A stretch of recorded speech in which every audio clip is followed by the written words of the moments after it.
Okay အားလုံးပဲမင်္ဂလာပါခင်ဗျာကျွန်တော်ဒီနေ့တင်ပြချင်တာကတော့ကျွန်တော်ဒီနေ့တင်ပြတဲ့ဒီ tutorial မှာဘယ်လိုလဲဆိုတော့ဒီကျွန်တော် blog တစ်ခုကိုဘယ်လိုတိဆောက်ရလဲကျွန်တော် post တွေဘယ်လိုတင်လဲ link တွေဘယ်လိုချိန်လဲအားလုံးအပြည့်စုံပြီးလို့ရှိရင်ကျွန်တော်တို့ HTML နဲ့ပတ်သက်တဲ့ဥစ္စာတွေပါနော်ကုတ်တွေကိုကျွန်တော်ဘယ်လိုပြုပြင်သွားရတယ်ဘယ်လိုပြောမလဲတကယ် professional အဆင့်ကြီးမဟုတ်တော့မှာနော်ကျွန်တော်တာမန်အဆင့်အထက်ပေါ့နည်းနည်းလေးနားလဲသွားမယ်သဘောတရားတွေကျွန်တော်တင်ပြပေးသွားမယ်မတင်ပြလို့လည်းမရတော့တဲ့အနေအထားရှိတယ်ဗျာဘာလို့လဲဆိုတော့ခဏခဏမေးတွေလည်းပို့မေးတွေလည်းထပ်ဖုန်းတွေလည်းထိုးကျွန်တော်ညဘက်တော့အဲ့ချိန်လည်းတိတ်မရဘူးဗျာအဲ့ဒါဖုန်းထိုးလာကျွန်တော်ကလည်းဖုန်းပိတ်တဲ့အလေးထားမရှိဘူးဗျာဖုန်းကကျွန်တော်အမြဲတမ်းဖွင့်ထားတယ်အဲ့တော့ကျွန်တော်လည်းဘယ်လိုကိုယ့်ကိုအာကိုပြီးဖုန်းထိုးအာကိုပြောပါတော့ဗျအဲ့လိုဟိုတမျိုးကျွန်တော်တမျိုးမထင်ပါနဲ့အဲ့လိုပြောလို့အဲ့လိုဖုန်းထိုးလာတဲ့ခါကျတော့ဘယ်လိုဖြစ်ဆိုတော့ဖုန်းထိုးလာတဲ့ခါကျတော့ခဏခဏဒီကနေ့ပတ်သက်ပြီးခဏခဏကျွန်တော်ဒီကျလိုရတင်ပြီးခဏခဏဖုန်းထိုးလာဟုတ်လားဒီငယ်လေးကတော်တော်များပြောပါတယ်ဒါနဲ့ပတ်သက်ပြီးတော့သူတို့အမှန်မှန်တော့ website တွေမှာများသောအားဖြင့်တော့ဘယ်လိုပြောမလဲကျွန်တော်တို့ဒီကျလိုနဲ့ပတ်သက်တဲ့စာအုပ်တွေကိုတင်ပေးထားရှိတယ်ဗျကျွန်တော်လည်းတင်ပေးထားဆိုဒီမျိုး website တော်များတင်ပေးထားတယ်ဒါကိုသူတို့ကဘယ်လိုဖြစ်လဲမပြောတတ်ဘူးပေါ့နော်ဒါသူတို့စိတ်ပိုင်းပေါ့ဘယ်လိုဖြစ်လဲဆိုတော့အဲ့တော့သူတို့တိတ်ပြီးစိတ်တိုင်းမကြသူတို့ကဘယ်လိုလဲတော့မပြောတတ်ဘူးအခုထားတော့ကျွန်တော်အခုဒီ blog post နဲ့ပတ်သက်ပြီးကျွန်တော် link ချိန်လေးတင်လေးအကုန်လုံးပေါ့နော် template ချိန်လေးအစားကျွန်တော်အသေးစိတ်ပြောပါမယ်ဒါမှကျွန်တော်ဒီထဲမှာစကားနည်းနည်းပြောမယ်ပြီးကျွန်တော်ကတထိုင်နဲ့ပြီးတဲ့အလုံးမဟုတ်တဲ့အတွက်ကျွန်တော်အပိုင်းပိုင်းလေးနဲ့ကျွန်တော်တင်ပြပေးပါမယ်စိတ်ဝင်စားရင်အဲ့အပိုင်းလိုက်လေးစောင့်ပြီးတော့ download ဆိုပြီးလေ့လာပါပေါ့နော်ကျွန်တော်ခုသင်ခန်းစာအပိုင်း1နေနဲ့ကျွန်တော် blog ပြုလုပ်လေးကိုကျွန်တော်အပိုင်း1ကနေစပါမယ်ပြီးကျွန်တော်မီတာပိုင်းကိုကြည့်ပဲကျွန်တော်ဖြတ်သွားမယ်အပိုင်း1အပိုင်း2နဲ့ကျွန်တော်အဲ့လိုအချိန်ရသူကျွန်တော်တင်ပြပါမယ်ကျွန်တော်ဒီနေ့ Photoshop နဲ့ပတ်သက်တဲ့ tutorial တွေလည်းကျွန်တော်လှုပ်ထားတာတွေရှိသေးတယ်အဲ့လားတွေရောပြီးတော့ကျွန်တော်အချိန်မီတင်မှုဒီ software တွေနဲ့ပတ်သက်ပြီးတော့ update ဖြစ်မဲ့ software တွေအသစ်ထွက်တိုင်းကျွန်တော်တင်ပေးနေတာအဲ့လားလေးအသစ်မထွက်တဲ့အခါမှာကျွန်တော် application လေးတွေကျွန်တော်တင်ပေးတယ် application လေးကျွန်တော်လုပ်ပေးနေတာအဲ့လုပ်ပေးတယ်ဆိုတော့မျိုးစုံပေါ့နော်အဲ့ဖြစ်တဲ့အခါကျတော့ကျွန်တော်အခု tutorial ဘက်ကိုလှည့်တယ်ဟိုဘက်လှည့်ဒီဘက်လှည့်တောင်လှည့်မြောက်လှည့်နေအားသလိုပေါ့ okay အခုဆက်သွားမှာအခုကျွန်တော်ကအခုတကယ်ကျွန်တော်အခုစမယ်ပြန်နော် okay ကျွန်တော်အရင်ဆုံးကျွန်တော်ကအခုဒီ blog တစ်ခုတည်ထောင်တော့မယ်ဆိုလို့ရှိရင် Google မှာကျွန်တော်တို့အရင်ဆုံး sign in လုပ်လိုက်ပါအဲ့ဒီမှာကျွန်တော်တို့ကလည်းကိုယ့်ရဲ့ account တစ်ခု blog ပြုလုပ်မဲ့ account တစ်ခုပေါ့နော်လုပ်ပြီးသားမဟုတ်ဘူးလုပ်ပြီးသားအစ်စ်ပေါ့နော်လုပ်ပြီးသားဆိုလည်းပတ်သက်မရှိဘူးလုပ်ပြီးသားလူကနောက်သင်ခန်းစာမှာဆက်ကြည့်သွားလိုက်ဟဲ့လားအခုကျွန်တော်ကအခု blog မှာကျွန်တော် sign in email တစ်ခုနဲ့ဝင်လိုက်မယ် blog မလုပ်ရသေးတဲ့ဟာနဲ့ email နဲ့ကျွန်တော်ဝင်ပြကျွန်တော်ဘယ်ဝါမလဲဆိုလို့ရှိရင်ကျွန်တော်တို့ blog တစ်ခုပြုလုပ်မဲ့အတွက်ကျွန်တော်ကြည့်ပါလိမ့်ပါနော်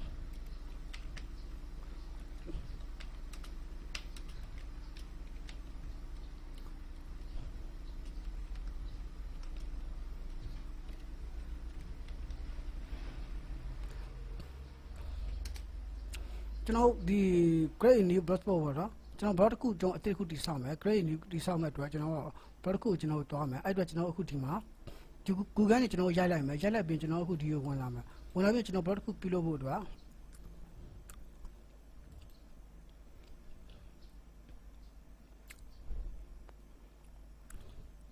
အများကြီးပဲဘာမှမသိဘူး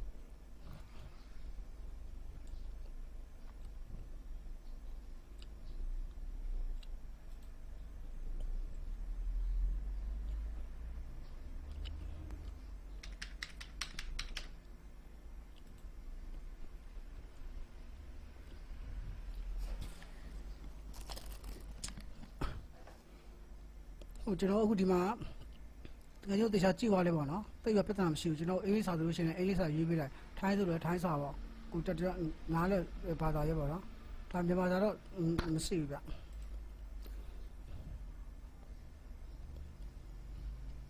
ကျွန်တော်အရင်တော့ဒီဇိုင်းနဲ့အခုဒီဇိုင်းနဲ့မတူတော့ဘူးအဲ့ဒီခါမှာကျွန်တော်လူငယ်တွေနည်းနည်းပြဿနာဖြစ်သွားတယ်ဘာလို့ဆိုတော့နားတော့အဖြစ်စာအုပ်တွေမှာကြည့်လိုက်အရင်တော့ဒီဇိုင်းနေတယ်ဒါအခုပေါ်လာဒီဇိုင်းတွေကျတော့သူတို့မတူဘူးဖြစ်နေတယ်ဗျမတူဘူးဖြစ်တဲ့အခါကျတော့အဲ့ဘလော့လောက်ကသူအဆင်မပြေလို့ဖြစ်နေမှာဟုတ်လားနော်ကျွန်တော်အခုဒီတိုင်းဝင်လာပြီโอเคကျွန်တော်အခု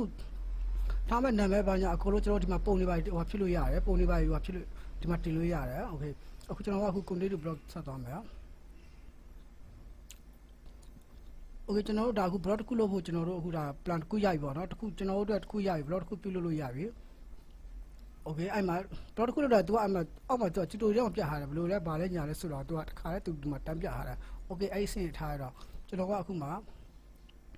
blog တစ်ခုရပြီအဲ့မှာကျွန်တော် blog တစ်ခုပါဖြစ်သွားမယ်ဟုတ်လားနော် okay new blog ကိုကျွန်တော်နှိပ်လိုက်ခါကျကျွန်တော်တက်တယ်မှာတက်တယ်ကကျွန်တော်ဘယ်လိုဆိုကိုဘလော့ရဲ့တိုင်တယ်ပေါ့နော်အရေးကြီးတယ်ဒါကနောက်မှပြောင်းလဲရတယ်ကိစ္စမရှိဘူးဥပမာအခုကျွန်တော်ဆိုလို့ရှိရင်အခုနီးပညာမျိုးတော့လို့ကျွန်တော်အခုကျွန်တော်ဘလော့ရဲ့တိုင်တယ်ကိုကျွန်တော်ပြီးထားတယ်အခုတကယ်ချင်းတို့တွေနဲ့ဘာအခုနာမည်တစ်ခုပါဗျာအခုကျွန်တော်ကနေအခုသူ့ကိုကျွန်တော်ကနေ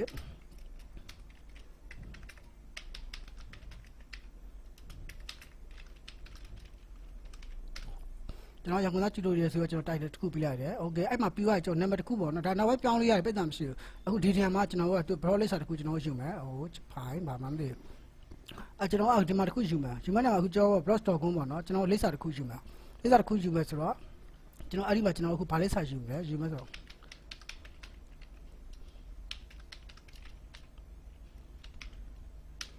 ့ရန်ကုန်သားကျူလို့ရကျွန်တော်ယူတယ်ဒါပေမဲ့အခုဒီကအခုနော်ဒီ blog address ဒီကောင်ရပြီဟုတ်လားရန်ကုန်သားကျူလို့ရကျွန်တော်အခုမှာ blog.com ဆိုတစ်ခုယူလိုက်မယ်နော်ကျွန်တော်တကယ်လို့ဒီနေရာမှာကျွန်တော်တို့အဝါပြနေမရဘူးဒီလိုအစိပြနေရမယ်အဲ့မှာကျွန်တော်ကနေအခု blog တစ်ခုကျွန်တော်ဒီတွေကနေအခုတစ်ခုခုပေါ့နော်ဒါနောက်ပိုင်းပြန်ချိန်လို့ရတယ်အရေးကြီးတာကျွန်တော်အကောင့်နဲ့ပေါ်သွားဖို့ပဲဟုတ်လားနော်အခုဒီနေရာမှာကျွန်တော်တစ်ခုယူလိုက်ကြိုက်တာယူလို့ရဟုတ်လားယူရင်ကျွန်တော် Grace Pro ကိုသွားလိုက်ပါအဝါပြနေမရဘူးနော်အစိဒီလိုညချစ်ပြနေမှရမှာနော်โอเคဒီစစ်နိုင်မှာနော်ကျွန်တော်ဘာမှအခက်အခဲမရှိတော့လားโอเคကျွန်တော်ဟိုမှာ blog တစ်ခုရပြီရန်ကုန်ကျူလို့ blog တစ်ခုရပြီโอเคကျွန်တော်အခုရဲ့ blog တွေကိုကျွန်တော်တစ်ချက်တော့ကြည့်လိုက်မှာโอเคကျွန်တော်တို့ဒီမှာ blog ဒါကျွန်တော်အခုလုပ်လိုက်တဲ့ကျွန်တော်တို့ရဲ့ဒီ template လေးတွေပေါ့နော်โอเคဒီမှာရပြီဒါကကျွန်တော်ပို့တင်မယ်အခုဒီမှာဆိုရှင်ကျွန်တော်အခုဒီကိုနှိမ့်တဲ့ခါကျသူ့ရဲ့ဒီမှာသူ့ရဲ့ fashion power နဲ့ကိုလို့ဆောင်ကိုတွေအများကြီးရှိတယ်ဗျဟုတ်လားနော်အဲ့ဒီမှာအခုကျွန်တော်တို့အခုဘာပြမလဲအခု post ရေးမယ်ဆိုအခု post တင်အောင်ကြည့်လို့ရှိရင်ဒီမှာသူ့ရဲ့ဒါခုလက်ရှိပို့မရှိတဲ့အနေထားဟုတ်လားနော်နောက်တစ်ခုဒီဘက်ပြန်သူတန်းနေတော့ရှိတယ်ကျွန်တော် layout ကိုသွားမယ်ဆိုလို့ရှိရင်လည်း layout ကဘာလဲဆိုတော့သူက Facebook ပေါ့နော်ဒီ blog template ကဘယ်လို Facebook ရှိတယ်အောက်ကကျွန်တော် photo ပိုင်းဆိုင်မှာဘယ်လိုရှိတယ်ကျွန်တော် slide bar မှာဒါဆို slide bar တစ်ဖက်ရှိမယ်အောက်ကလေကျွန်တော်တို့ကသူ့ရဲ့ column ဒါ2 column မှာနော် column တစ်ခုရှိမယ် slide bar တစ်ခုရှိမယ်ဒါ menu template menu bar လေးရှိမယ်ပြီးလို့ရှိရင်ကျွန်တော်အောက်ကဒါ photo ပိုင်းဆိုင်ရာပေါ့နော် okay အဲ့ဒါကျွန်တော်တို့နောက်တစ်ခုဆက်သွားမှာအခုကျွန်တော် template เนาะဒီမှာတွေ့ဘေးနားမှာဟိုရှိဟုတ်လားဒီမှာ template ကိုကျွန်တော်ဆက်သွားမှာဆက်သွားမယ်ဆိုလို့ရှိရင်ကျွန်တော်ကအခုကိုယ့်ရဲ့ကြိုက်တဲ့ဒီမှာ template ကိုထပ်ပြီးရွေးချယ်လို့ရတယ်ခုနအဲ့လာပြောတာဟုတ်လားเนาะကျွန်တော်အဲ့မှာ template မှာကျွန်တော်ကသူ့နည်းနည်းပြန်ချိန်မယ်ဒီမှာเนาะ customer ကိုကျွန်တော်ဒီကဆက်သွားမယ်အဲ့ဒီမှာဘာလို့လုပ်ရလဲဘာလို့လဲဆိုတော့အခုကျွန်တော်အခုဒီမှာကြည့်သူ့ရဲ့ background တွေကိုအခုဒါ template ကိုကျွန်တော်ဒီမှာချိန်လို့ရတယ်ဒီမှာနှိပ်ပြီးကိုကြိုက်တဲ့ဟာလေးကိုယူလို့ရတယ်အောက်မှာသူကကျူလိုရည်သူရှိသေးတယ်ဟုတ်လားကိုယူဘယ်လိုဒီဇိုင်းမျိုးတွေပေါ်လာမယ်ဆိုတော့ကိုဒီမှာယူလို့ရသေးဟုတ်လားပြီး background ကကျွန်တော်ဘာရှိမှဆိုရှင် background က color အရောင်တွေကိုကျွန်တော်ကြိုက်တယ်လို့ရေးချယ်လို့ရသေးတယ်ပြီးကျွန်တော်ဒီမှာသူ့ရဲ့ဒီ blog ရဲ့အကျယ်အခုကျွန်တော်အခုဒီမှာကြည့်တွေ့လားကြည့်ရင်ကြည့်ဆိုသူအဲ့လိုကျယ်လာမယ်အလေးမြင့်ဟုတ်လားအလိုဆုံးကျွန်တော်တို့ကအခုဒီကောင်ကို150လောက်ထားတာကောင်းတယ်ဒီလောက် weight ကကျွန်တော်တို့အခုဖုန်းနဲ့လည်းကြည့်မှဆိုလို့ရှိရင်ဒီကောင်ကလုံးဝကွက်တိဖြစ်နေရမှာအဓိကကိုလောက်တဲ့ template တစ်ခုကဖုန်းထဲမှာသူများဝင်ကြည့်ရခါကျအဆင်ပြေဖို့လေလို့လည်းက template ကြီးအရင်ကြီးနေတယ်မကောင်းဘူးအရင်သိနေတယ်မကောင်းဘူး okay ကျွန်တော်ဘေးနာဒါ slide bar ဒီ right slide bar မှာကျွန်တော်တို့310ရှိတယ်ကျွန်တော်အဲ့လောက်လည်းကြိုက်တယ်လို့ share လို့ရတယ်300ထားမှာ310ထားမှာကျွန်တော်ဘေးနာဒီဥစ္စာကိုကျွန်တော်တို့ဟုတ်လားဒီမှာ share လို့ရတယ် okay layer 1 ဆိုင်ကိုကျွန်တော်သွားမယ် layer 1 ဆိုင်ကိုကျွန်တော်ကအခုဘယ်လိုဟာလိုချင်တာလဲဘေးနာမှာ slide bar တစ်ခုရှိတယ်အောက်မှာကျွန်တော်က column တစ်ခုထားတယ်3ခုထားခြင်း column 3ခုကျွန်တော်တို့ယူလို့ရတယ်အောက်မှာသူက column 3ခုဖြစ်သွားပြီဟုတ်လားเนาะအဲ့မှာကျွန်တော်တို့ရွေးချယ်လို့ရတယ်โอเคကျွန်တော်အခုဒီမှာကျတော့ဘာရှိနိုင်လဲအဲ့မှာကျတော့ကျွန်တော်တို့ကလေအခု test စလုံးတွေပေါ့နော်ဒီပိတ်ရဲ့ test ကိုကျွန်တော်တို့ကအခုဒီမှာ color ပဲရောင်လေးထားမှာအဲ့ဒီမှာကိုကြိုက်တဲ့ color အရောင်ထားလို့ရတယ်ပိတ်ရဲ့ stem ဟုတ်လားပိတ်ကျွန်တော်တို့ link ကိုဘာရောင်ထားမှာ link ကိုသူများဥပမာ link ချိန်ထားတဲ့ဟာဆိုရှင် link ချိန်ထားတဲ့အရောင်လေးကအရောင်တစ်မျိုးဖြစ်နေမှာဒါတာမန်အဖြစ်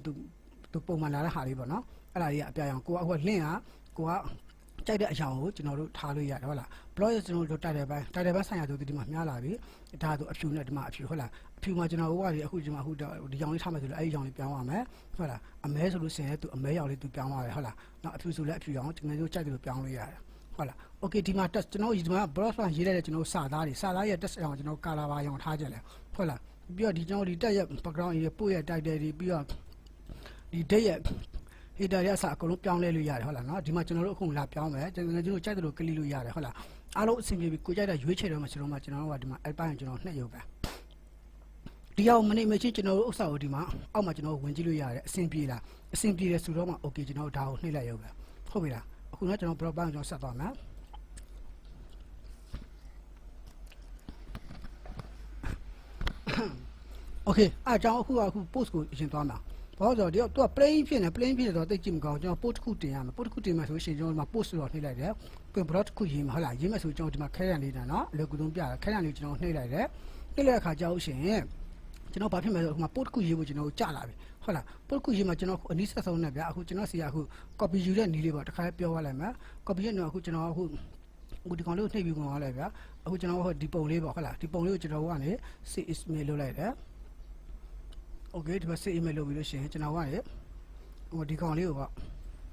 copy ကူးလိုက်တယ်ဒါ copy လုပ်တဲ့နည်းပေါ့နော်ဒါထွေထူးတင်တာမလို့ပါဘူးတက်ဝိုင်းမဖြစ်ပါဘူးအခုကျွန်တော်ကအခုโอเคကျွန်တော်အခုပုံလေးကိုအရင်ထည့်လိုက်မယ်ဆိုလို့ရှိရင်အခုတငယ်ချင်းတို့အခုတစ်ချက်ပြမယ်ပုံနှိပ်မယ်ဆိုလို့ရှိရင်ဒီမှာတစ်ချက်နှိပ်မယ်ပြီးဒီမှာတော့သူ့ရဲ့ပုံနော်ဒီမှာ insert image ဆိုတော့နော်ပုံဟောဖြစ်မယ်ဗီဒီယိုတင်မယ်ဆိုလို့ရှိရင်ဒီမှာဗီဒီယိုဒီကောင်နှိပ်လို့ရှိရင်ကိုရှိတဲ့ဗီဒီယိုတွားယူပြီးဗီဒီယိုတင်မယ်အခုပုံတင်မယ်အတွက်ပုံကျွန်တော်ရွေးချက်လိုက်မှာဟုတ်လားနောက်ပင် attract ကိုနှိပ်လိုက်မယ်ပြီးကျွန်တော်အဲ့ပုံတွားယူမယ်ပုံကဘယ်ရောက်နေလဲအခုဒီမှာနော်ပြပုံနှိပ်မယ်ပြီးကျွန်တော် open နဲ့နှိပ်လိုက်မယ်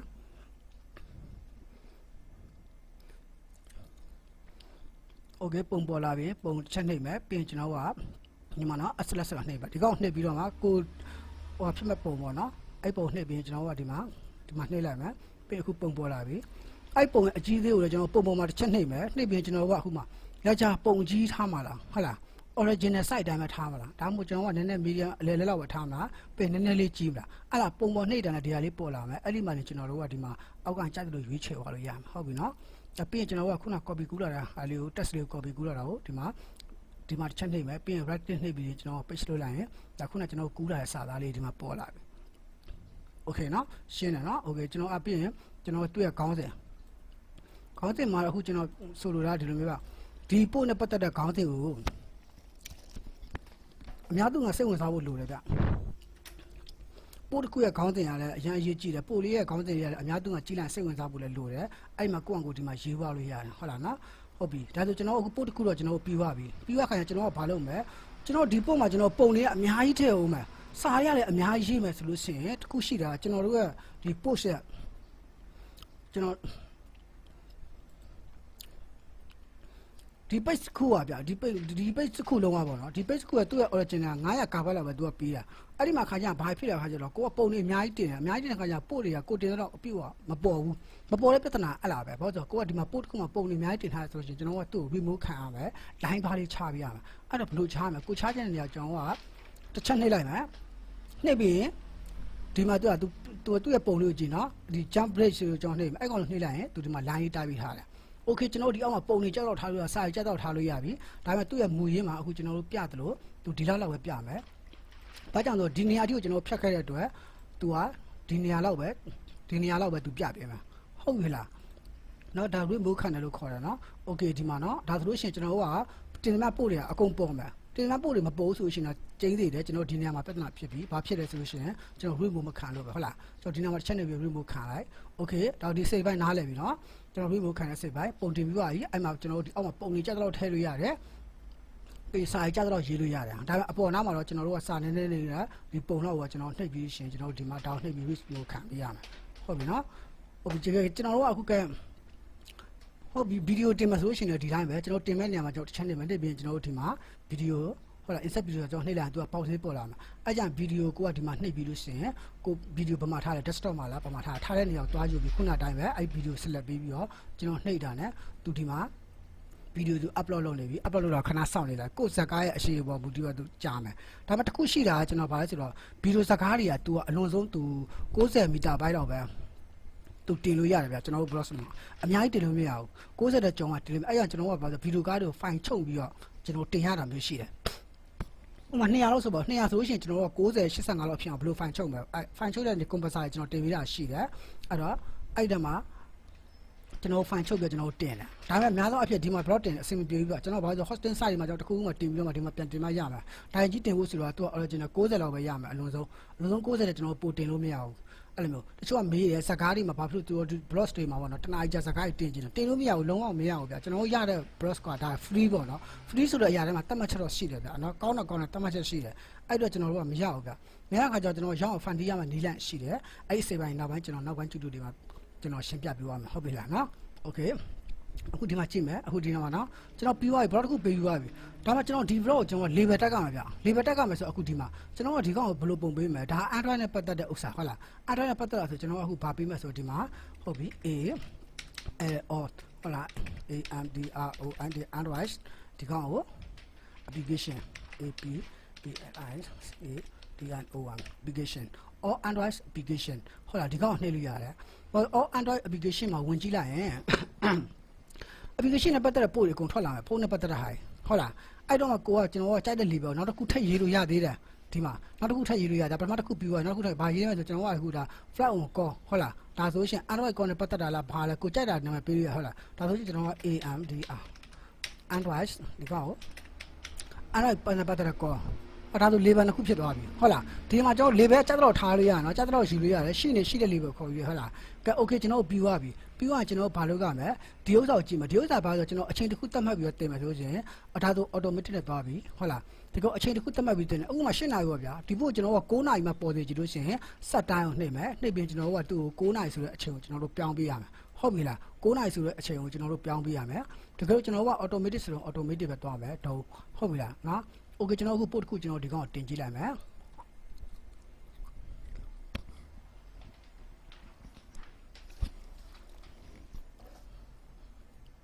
โอเคကျွန်တော်ဒီက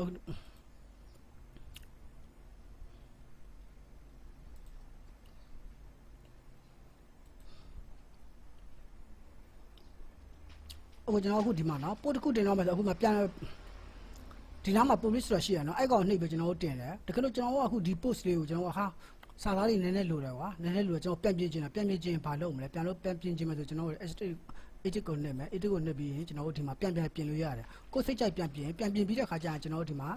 update နှိပ်ပြီးတော့အဲ့ post ကိုပြန်တင်ရမယ်ဟုတ်လား okay ဒီ post နဲ့ပတ်သက်တဲ့ view ကိုကျွန်တော်ကကြည့်မယ်ဆိုရှင်ဒီမှာသူ့ရဲ့ view ကိုနှိပ်လိုက်ရင်ဒီ post ရဲ့ပတ်သက်တဲ့ view ကအခုပေါ်လာပြီဒါကျွန်တော်တို့အခုတင်ခဲ့တဲ့ post ပြီဟုတ်ပြီနော်တင်ခဲ့တဲ့ post ပေါ်လာပြီဒီနောက်မှာ label ကိုကြည့်မယ်ဆိုလို့ရှင်လည်းဒါသူ့ရဲ့ဒါကျွန်တော် blog archive သူ့ရဲ့ label ပေါ်လာမယ် okay ကျွန်တော်အခုဒီမှာကျွန်တော်အခုပြီးပြီနော်ဒါ view ကြည့်မယ်ဒါ blog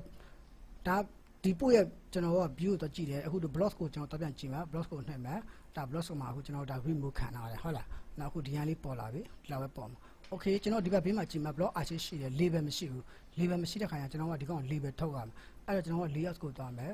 layout မှာကျွန်တော်ကဘာလုပ်ရမလဲဆိုသူ့ label တစ်ခုထုတ်ရမှာပါဒီ blog me ဆိုတာဒါကိုယ့်ရဲ့အကြောင်းအရာပါညာပေါ့နော်ကိုကြိုက်တာဒီမှာ blog me မှာကိုထည့်ရရမထည့်ချင်လည်းရဒီကောင်ဖြုတ်ချင်တယ်ဆိုလို့ရှိရင်လည်းကျွန်တော်ဒီ HTML နဲ့ပတ်သက်တဲ့တခုခုကျွန်တော်ဖြုတ်တော့မယ်ဆိုလို့ရှိရင်ဒီကောင် edit ကိုနှိပ်တယ်ပြီးရင်ဒီလိုဖောက်ပေါ်လာမယ်ပေါ်လာပြီးကျွန်တော်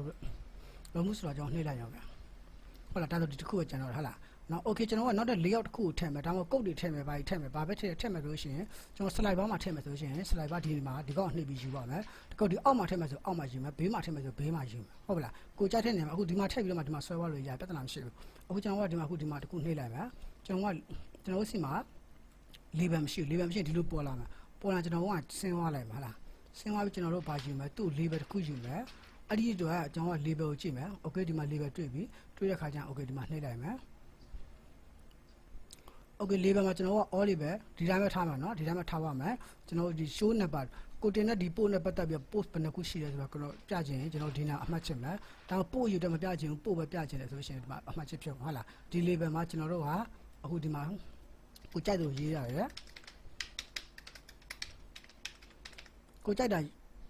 ရေးပေါ့နော် label လို့ထားလို့ရတယ်ကိုဒါမှမဟုတ်ဒီမှာကြိုက်တယ်လို့ပေါ့နော်ထားပြီးလို့ရှိရင်ကျွန်တော်ဒီမှာ sys လုပ်လိုက်တယ် okay အဲ့ဆိုလို့ရှိရင်သူ့ရဲ့ label အခုသူ save လုပ်နေပြီ save လုပ်ပြီးတော့ကျွန်တော်ဒီမှာ label တစ်ခုဆိုတော့ကြိုက်တာရွေးချယ်တာတစ်ခုပေါ်လာပြီဟုတ်လားအဲ့ဆိုကျွန်တော် b blocks ကိုကျွန်တော်တစ်ချက်တော့ကြည့်မယ်အဲ့ဆိုလို့ရှိရင်ကျွန်တော်ဒီမှာကျွန်တော်အခုတင်လိုက်တဲ့ Android application တစ်ခုရှိမယ်ပြီးရင် Android call ဆိုတစ်ခုရှိမယ်အမှန်မှာဒီကလည်းဒီ port တစ်ခုပဲဒါပေမဲ့နောက်တဲ့ Android နဲ့ပတ်သက်တဲ့ port တင်မယ်ဆိုလို့ရှိရင်လည်းဒီထဲမှာသူဝင်ချိနေမယ်ဟုတ်လားဒါအခုဒီ port တစ်ခုဒါ port တစ်ခုအောင်လို့တင်ရဆိုတဲ့အကြောင်း okay ဒါကိုကျွန်တော်အခုနောက်တဲ့ port တစ်ခုထပ်တင်တာကိုကျွန်တော်ပြမယ်တင်မယ်ဆိုလို့ရှိရင်ကျွန်တော် post ကိုတောင်းမယ်အဲ့ဒါ post ကိုထည့်ရေးမှဆိုရှင်လည်းအခုဒီရောက်ပဲဆက်နေမယ်ဆက်နေပြင်ကျွန်တော်ကအခုဒီမှာ icon နဲ့ပတ်သက်တာဟုတ်ပြီခုနတိုင်းပဲကျွန်တော်အခုဒီကောင်ကို save email လုပ်လိုက်မယ်နော်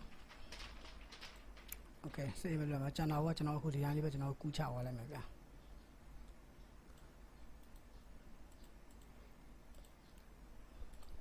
အခုပို့မှာအခုကျွန်တော်ကအခုပုံတင်မယ်ဆိုဒီမှာတစ်ချက်နှိပ်မယ်ပင်ပုံတင်တာခုနပြထားတယ်ပုံကျွန်တော်နှိပ်မယ်ပင်ကျွန်တော် choice file ရတယ်ကျွန်တော်တို့ okay ကျွန်တော်ဒီမှာပုံရွေးချယ်မယ်ပုံတင်လိုက်မယ်ဟုတ်လားဒီနေ့မှာကျွန်တော် blog နေတင်มาတာဒါဟိုကျွန်တော်ဒီပုံလေးလောက်တဲ့ host တွေပေါ့နော်အဲ့ဒီကနေကျွန်တော်တို့တင်มาဒါမှမဟုတ်ဖုန်းကနေတင်มาဝက်ကန်တင်มาလားဒါမှမဟုတ် link ကနေတင်มาကြိုက်တယ်လို့ကျွန်တော်ရွေးချယ်လို့ရတယ်ဟုတ်လားနော်အခုဒီမှာ upload ဆိုတော့ကျွန်တော်တို့ဒါကွန်ပျူတာကနေတင်မယ် okay ကျွန်တော်အခုဒီကောင်နှိပ်လိုက်မယ်နှိပ်ပြီးရင်ကျွန်တော်ကလည်းဒီမှာ access ဆိုတော့နှိပ်လိုက်မယ်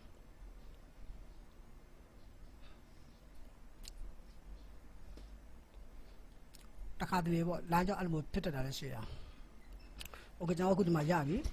ခုနတိုင်းပဲကျွန်တော်တို့ဒီမှာသူ့ရဲ့ site ကိုကျွန်တော်ဒီမှာပုံဝင်နှိပ်ပြီးကျွန်တော်ပြောင်းလို့ရတယ်ကျွန်တော်လက်ချလို့ဆိုပုံကဒီမှာလည်းကြည့်လိုက်အောင်โอเคအဲ့ဒါခုန copy ကူးရတဲ့ဟာလေးကိုကျွန်တော်ကဒီနေရာမှာ right click နှိပ်ပြီး paste ဆိုတာနှိပ်လိုက်ရင်အောက်ကသူ့ပုံတိုင်း copy ကူးတဲ့အတိုင်းသူထွက်လာမှာဟုတ်ပြီနော်โอเคအဲ့ကျွန်တော်ခုနတိုင်းစာမှာကျွန်တော်ပုံလေးလည်းပါစာရင်းများဆိုကျွန်တော်ဒီမှာချက်နှိပ်မယ်ကျွန်တော်ဒီ reach bowl လေးကျွန်တော်ခံလိုက်မယ်ဒီနားမှာโอเคဟုတ်ပြီလားခံပြီးရင်သူ့ရဲ့ဒီမှာကျွန်တော်ပို့ရခေါင်းစဉ်လိုသေးတယ်အဲခေါင်းစဉ်ကိုကျွန်တော်ကခုနပြောသလိုပေါ့နော်ကိုအများစိတ်ဝင်စားမဲ့ခေါင်းစဉ်တွေတခုတော့ပေးရတယ်ဗျโอเคနောက်ဒီမှာဟုတ်ပြီဒါဆိုရင်ကျွန်တော်အခုဒီနေရာမှာ Android wallpaper โอเคဟုတ်ပါလဲဆိုတော့အခုဒီကောင် label မှာကျွန်တော်တို့ထားရတော့မယ်ဒီပို့ကဘာပို့လဲရော Android wallpaper လေးပေါ့နော်အဲ wallpaper လေးကျွန်တော်ထားတယ်ပြင်အောက်ကကျွန်တော်ဒုံးနှိပ်လိုက်မယ်ဒါနဲ့ပြီးမှပြီးကျွန်တော်အခုပါတော့ဘာလို့ဒီမှာ all Android application ဆိုတော့လည်းကျွန်တော်ထပ်ယူလိုက်မယ်ဟုတ်လားကိုထပ်ယူကြည့်မှာနှိပ်လိုက်ရုံပဲနော်နှိပ်လိုက်တော့ auto ပေါ်တယ်ဟုတ်လားဒါဆိုဒုံးဘာလို့ Android application နဲ့ပတ်သက်တာဒီထဲမှာရှိနေမှာ okay နော်ဒါခုနပြောလို့ဒီမှာတော့ကိုကြိုက်တဲ့အချိန်တစ်ခုတက်မှပြီးတင်လို့ရတယ် okay ဒါအခုဒီတိုင်းပြီးသွားပြီဆိုပို့တစ်ခုပြီးသွားရင်ပို့တင်တော့မှာဆိုရှင်အားလုံးပြီးသွားရင် publish လုပ်လိုက်ရင်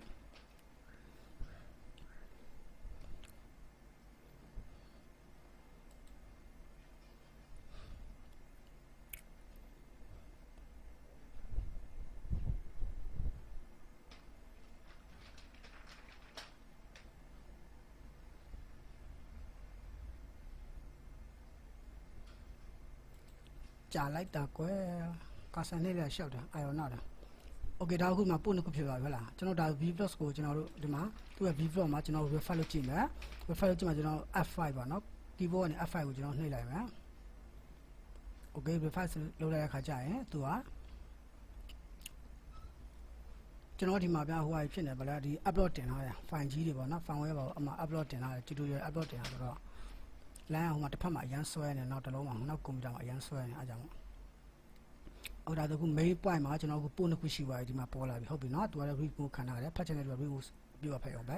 okay ကျွန်တော်ဒီမှာ label မှာဆိုလို့ရှိရင်လည်းသုံးဖြစ်သွားပြီဒီမှာ Android application ကိုနှိပ်လိုက်ရင်ကျွန်တော်ဒီပို့နှစ်ခုလုံးတွေ့ရမယ်ဒါ Android Core ဆိုလို့ရှိရင်အောက်ကဒီတစ်ခုတည်းကိုပဲတွေ့ရမယ်ဟုတ်လား Android wallpaper ဆို wallpaper နဲ့ပတ်သက်ပြီးတင်ထားတဲ့ Android နဲ့ပတ်သက်တဲ့ဟာတွေကိုလည်းဒီမှာတွေ့ရမှာဟုတ်ပြီလားသူ့ label နဲ့သူကျွန်တော်ခွဲသွားတယ်ဒါတော့ကျွန်တော်ဒီတနေ့တာဒီနေ့မှာကျွန်တော်ဘယ်နှပို့တင်တာတွေ့တင်လာတဲ့ဟာကိုကျွန်တော်ဒီမှာ point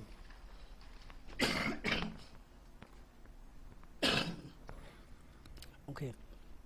ဟုတ်လားကျွန်တော်တွေ့ဖို့တော့ချက်ကြည့်မယ်ဒီပို့ကျွန်တော်တစ်ချက်ဖတ်ပါokay ဒီပို့နဲ့ပတ်သက်တဲ့ဟာကျွန်တော်ဒီမှာကြာလာပြီအပြည့်ပါပဲဟုတ်ပြီလားနော်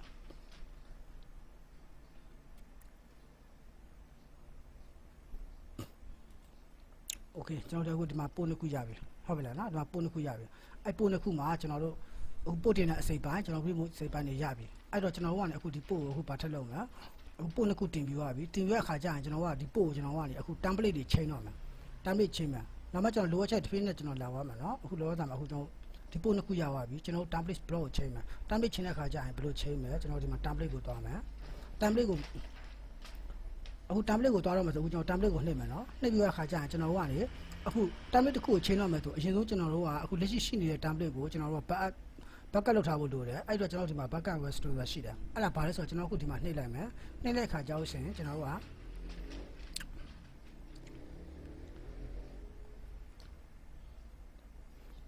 ဒီလိုပေါက်လေးကြာလာမှာ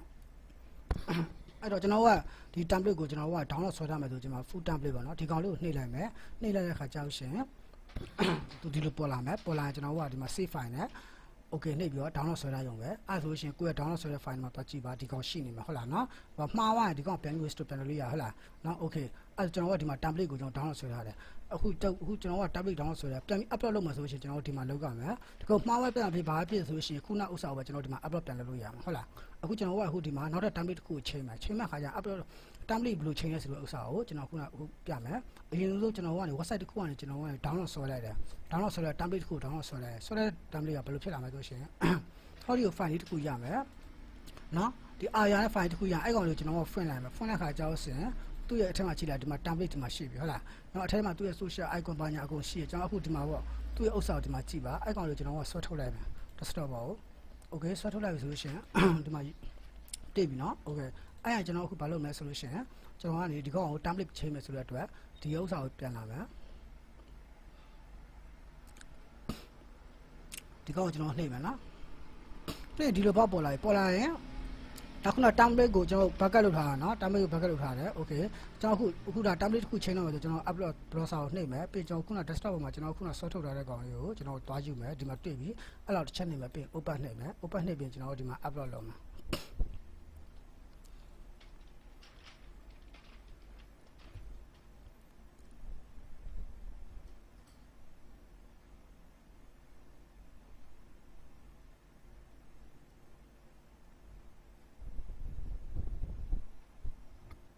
ကျွန်တော်နောက်ဒီ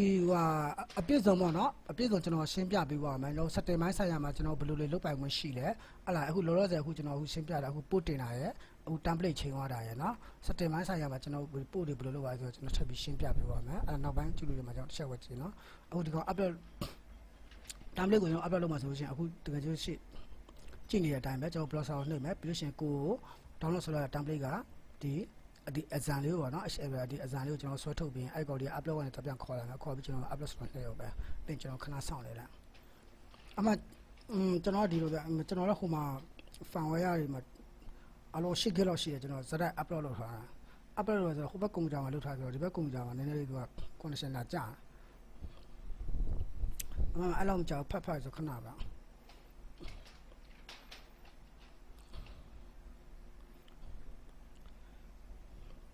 ဒါအပိုင်းတစ်နေနဲ့သင်ခန်းစာကျွန်တော်တိတ်အကြကြီးတော့ကျွန်တော်မှဖြစ်သွားတော့ကျွန်တော်ဒီလောက်လေးပဲကြာလဲယူပါလို့ရှိရင်ကျွန်တော်နောက်ပိုင်းသင်ခန်းစာတွေမှာကျွန်တော်ဒီဘောင်းလေးကိုကျွန်တော်ဘယ်လိုပြုလုပ်သွားမလဲကျွန်တော် link တွေကိုဘယ်လိုချိန်သွားလဲအလှပလေးကျွန်တော်ဘယ်လိုလုပ်သွားလဲကုတ်တွေကိုဘယ်လိုထည့်လဲဆိုတော့ပေါ့နော်အထက်ကကျွန်တော်အတွင်းပိုင်းမှာပေါ့ကျွန်တော်တို့ဒီ external ကုတ်တွေကိုကျွန်တော်ဘယ်လိုပြပြင်သွားလဲအဲ့ဒါလေးကိုကျွန်တော်လက်လှမ်းမိသလားပေါ့နော်ကျွန်တော်တင်ပြပေးသွားမယ်ဘာလို့ကျွန်တော်လည်းနည်းနည်းစကားပြောနေမှာလည်းလောတယ်ဗျအဲ့တော့အခါကျတစ်ခါညဘာဖြစ်လဲဆိုတော့ကြော်သွားတယ်ပေါ့နော်ရေးထဲမှာ concept တမ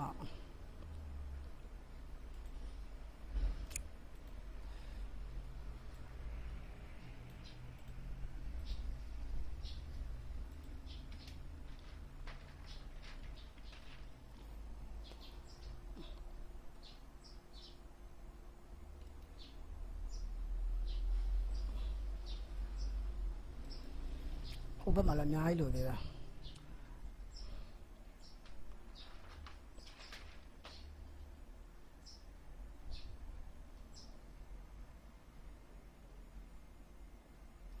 โอเคဒီမှာ upload to ပြီးသွားပြီပြီးမှအခုဒီလိုပုံလေးပေါ်လာပြီဟိုကျွန်တော် B block ကျွန်တော်တစ်ချက်သွားကြည့်မှာပါโอเค B block တစ်ချက်သွားကြည့်ဒါအခုကျွန်တော်လဲလိုက်တယ်အခု template လေးပေါ့နော် template လေးအခုသူ့ရဲ့ design လေးပေါ့ဒါ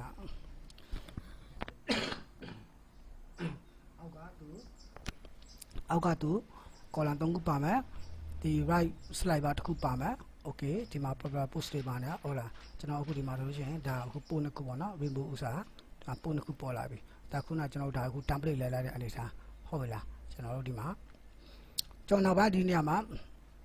ကျွန်တော်လုပ်သွားတဲ့ဟာတွေကျွန်တော်ထပ်ပြပါမယ်ဟုတ်လားနော်ကျွန်တော်အခုဒါ template လဲတဲ့အနေထားကိုဖြစ်ပြသွားပြီဒါအခုကျွန်တော်ဒီမှာ template ကျွန်တော်ဒီ design နေဟုတ်လားနော် template design နေကျွန်တော်နောက်ပိုင်းဒီ HTML ကိုကလေဘယ်လိုတိဖြတ်သွားဆိုအဲ့စိတ်ပိုင်းပြမယ်ပြီးရင်ကျွန်တော် setting ပိုင်းဆိုင်ရာတွေကျွန်တော်ပြမယ်ဟုတ်လား setting ပိုင်းဆိုင်ရာမှာကျွန်တော်ဘာတွေသွားလို့ခွင့်ရှိရဆိုတော့အဲ့ဒါတွေကျွန်တော်ပြမယ်အခုကျွန်တော်အခု template လဲတဲ့အနေထားကို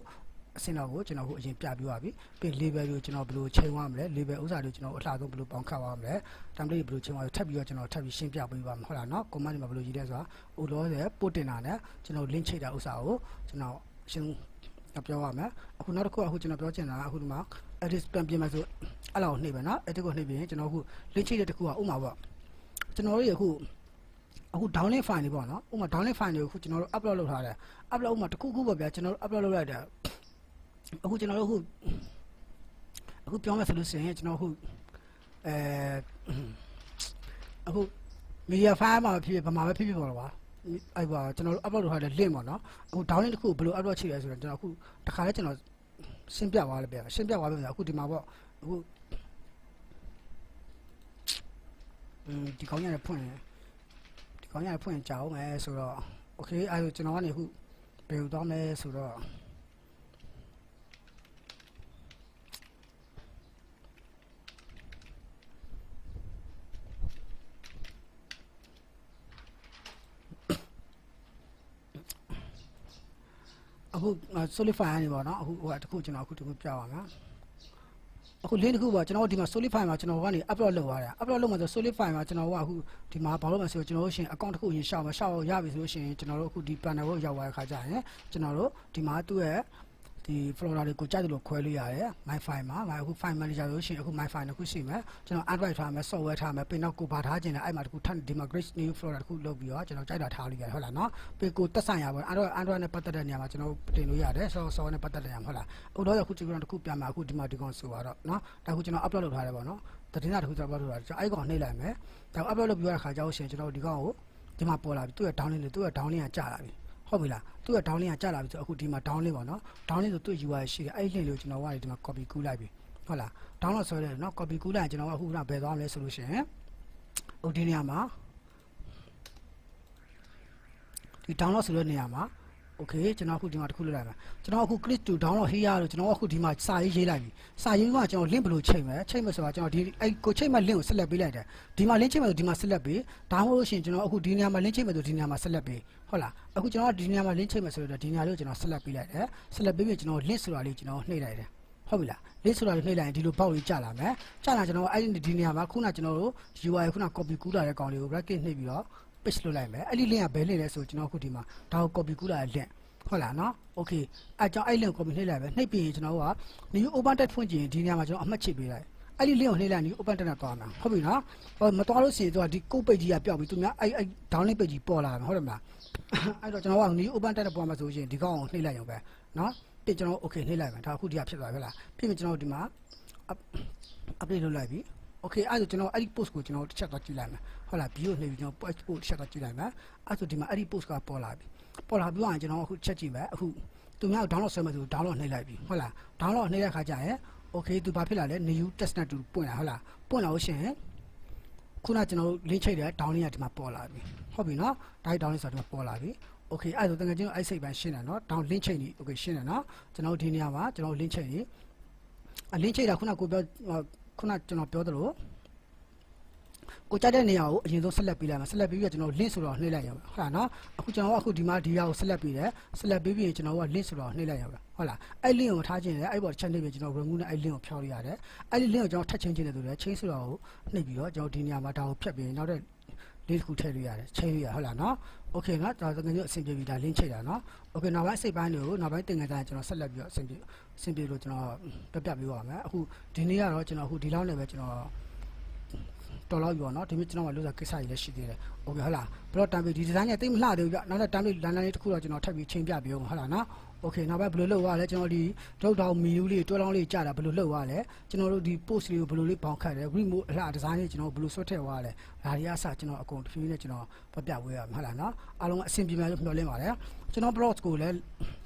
းဒါလည်းဖိတ်ခေါ်တယ်ဗျာလာတဲ့အခါကျတော့ရှင်လည်းအတက်အလို့ကြော်ညာလေးတော့ကလစ်ပြီးပေါ့နော်ဒါတကယ်ချင်းစေနာပေါ့ကြော်ညာကလစ်လေးရမကလစ်လေးရပြဿနာမရှိကျွန်တော်အရန်တော့မတောင်းဆိုဘူးဗျာဘာလို့လဲဆိုတော့ဟိုကျွန်တော်ရန်ကုန်ကဘာဖြစ်ကြလဲကျွန်တော်တမျိုးထင်မှလဲဆိုတယ်အကြောင်းပေါ့ကြော်ညာအဆင်ပြေကိုကလစ်ပေါ့နော်ဒါ ပေးဒီမှာကျွန်တော်လိုအပ်တာတွေကိုလည်းကျွန်တော်ဒီမှာတောင်းဆိုခဲ့လို့ရတယ်ဗျာနော်တောင်းဆိုခဲ့ခြင်းဆိုချင်ဒီမှာကျွန်တော်ဒီဟာတစ်ခုရေးနှိပ်ပြီးတော့ link တည်လို့ရှိရင်တက်ဆိုင်ရပို့ရအောင်မှာကျွန်တော် link ပေး